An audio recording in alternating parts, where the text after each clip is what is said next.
తదుపరి రాశి ధనస్సు రాశి. ఈ ధనస్సు రాశి వారు నవంబరు 22 నుంచి డిసెంబర్ 21 వరకు ఈ మధ్య కాలంలో పుట్టిన వారు ధనస్సు రాశిలోకి చేరుతారు. అయితే వీరికి జనవరి, ఫిబ్రవరి, మార్చ్ ఈ 3 నెలలు చాలా విశేషంగా చక్కని లాభాలు తెచ్చిపెట్టే అవకాశము, మీరు ఏ కొత్త ప్రాజెక్టులు ప్రారంభించినా సక్సెస్‌ని పొందే అవకాశం కనబడుతోంది. మీరు కొత్త ప్రాజెక్టులు నిరభ్యంతరంగా ప్రారంభించవచ్చు. కుటుంబంలో ఆనందకరమైన వాతావరణము, గతంలో ఏమైనా గొడవలు కనుక ఉంటే కనుక అవి సమసిపోయి మంచి ఆనందమైన వాతావరణం ఇటు కుటుంబంలోనూ, మిత్రుల్లోనూ, బంధువుల్లోనూ కూడా చాలా అన్యోన్యమైన వాతావరణం మంచిగా కనపడుతోంది. తదుపరి 3 నెలలు అనగా ఏప్రిల్, మే, జూన్ ఈ 3 నెలలు ఆర్థిక పరంగా మీకు కొంచెం ఒత్తిడి వచ్చే అవకాశం కనపడుతోంది. చాలా జాగ్రత్తగా వ్యవహరించుకోండి.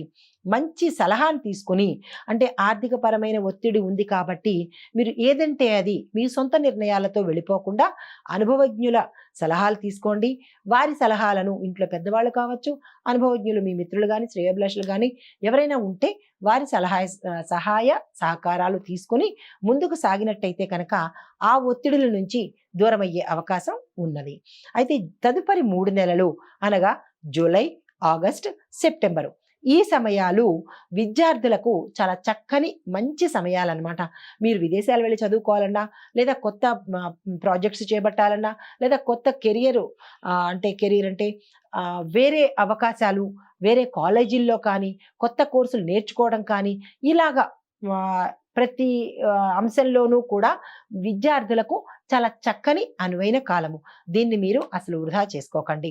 తదుపరి శత్రువులు మీకు మిత్రులుగా మారే అవకాశము ఈ 3 నెలలు కనపడుతోంది. మీ మాట మంచితనంతోనే ప్రతి ఒక్కరిని ఆకట్టుకునే అవకాశం కనపడుతోంది. తదుపరి 3 నెలలు అక్టోబర్, నవంబర్, డిసెంబర్ ఈ 3 నెలలు కొత్త వ్యక్తులు మీ జీవితంలోకి వస్తారనమాట.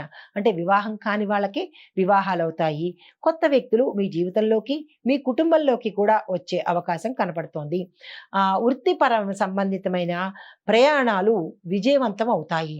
అంటే ఉద్యోగస్తులు కానీ, రాజకీయ రంగం వారు కానీ, వ్యాపారస్తులు కానీ ఏదైనా విదేశాలు వెళ్ళి అక్కడ కొత్తగా వ్యాపారం చేద్దామనో అది మీకు సక్సెస్ అవుతుంది. విదేశాల్లో వెళ్ళి ఉద్యోగం చేసుకోవాలి అని అనుకున్న వాళ్ళకి కూడా సక్సెస్ అయ్యే అవకాశం ఉంది.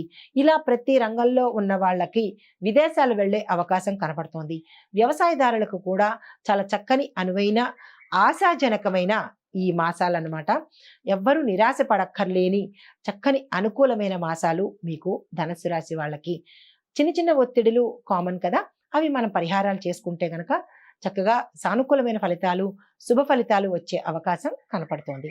అయితే పరిహారాలు చూసుకోవాలి కదా, అది ఏంటంటే గురువారం నాడు శ్రీమన్నారాయణుడి పూజ చేసుకుంటూ పసుపుని కనుక దానం చేసినట్టయితే సత్ఫలితాలు పొందే అవకాశం ఉంది.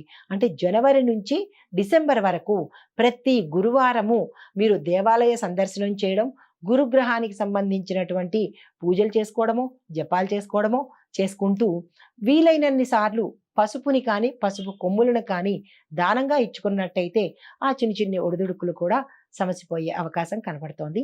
ఈ పరిహారాలు పాటించుకోండి. ధనుస్సు రాశి వారికి, ఈ రాశిలో ఉండే ప్రతి ఒక్కళ్ళకి పేరు పేరున నూతన సంవత్సర శుభాకాంక్షలు.